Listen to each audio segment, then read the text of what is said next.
Well, we have reached the end of this animation course using Callipeg and iPad Pro. As I mentioned in the tutorial videos, practice is absolutely essential. You have seen the step-by-step process, and now it's your turn. You can find plenty of references from various sources, but I have gathered these 10 references for you to save the trouble of finding good references. I recommend practicing 3 of these and comparing your before and after result. However, it's important to not limit yourself to just these 10. It's just a starter.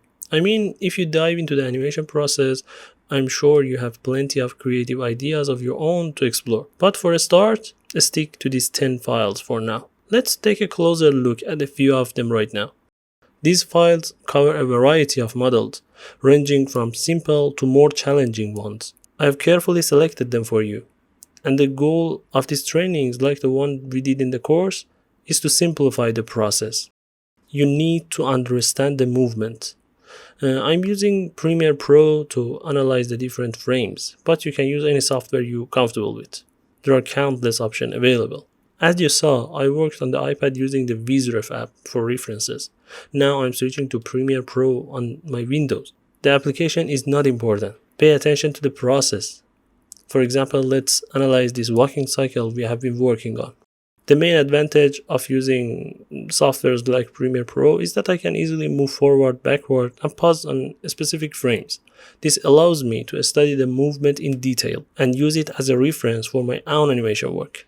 So choose a software that you can do this easily, not just Premiere Pro. Just choose a program you are comfortable with. We need to use software that allows us to pause on individual frames, whether it's this character or this model, it doesn't matter.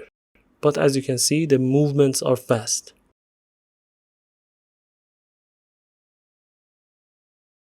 Take this frog animation for instance. I'll open it in the software. Now observe the details of the movement. The stretching of the legs, the contrast between hands and foot positions. However, there is one crucial point you need to pay close attention to. The key point is to visualize this frog as a circle, 2 lines, and another 2 lines. You don't need to animate the hands. In many of these GIFs, animating the hands is unnecessary for starters. Later, you can add a couple of lines for hand if needed. The key is to focus on the circle and analyze its movement. You can add details later if you want to. For each eye, consider it a circle and add fingers. Add details as much as you like. But the most important thing is to focus on your simplified lines and circles in the first place. How do you visualize it? How do you follow the movement? And can you replicate the movement? For instance, in this example, you need to pay attention to the leg extensions. It's essentially a circle and 4 lines, 2 pairs of lines. Each leg has 2 parts, making a total of 4 leg segments. You can observe how the legs contract and extend, propelling it upward and enabling it to jump again. Let's move on from the simple jumping and go to a more complex one. For instance, consider this type of jumping motion, which is based on rotoscopy. It's a method for animation.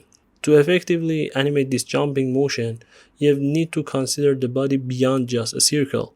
You could visualize the body as an oval or even 2 circles, depending on the specific pose. This adds another layer of complexity compared to our simplified approach, but it's still quite manageable. The key is to carefully observe how the body parts move frame by frame and simplify them to shapes. A simple one can be this. Totally a circle and 2 lines, and you can use it to start. Another example like this character. You can consider it as a circle and 2 pairs of lines. You can see in some frames the circle can be stretchy. Don't stick to a figure. After animating based on this method, you will be surprised with the result. And to finish this video, let's revisit our core question.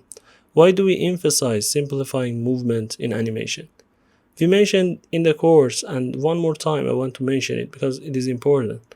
The feeling of movement is way more important than details. If you can effectively capture the feeling of movement, after that you can add as much details as you can.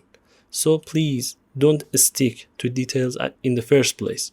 Adding details like colors, shadows, hair, anything else. However, the crucial element that truly brings an animation to life is the underlying scene of movement. This is the foundation upon which all the other elements rest, and it's worth investing in capturing it effectively. And that's where the real effort lies, in capturing the feelings of movement. I'm so glad we have been able to collaborate on this project and bring this simple animation to life, inspired by our reference material. I uploaded all the references by this tutorial, download and practice. I wish you all the best and waiting to see your incredible animations in this course project section. Take care.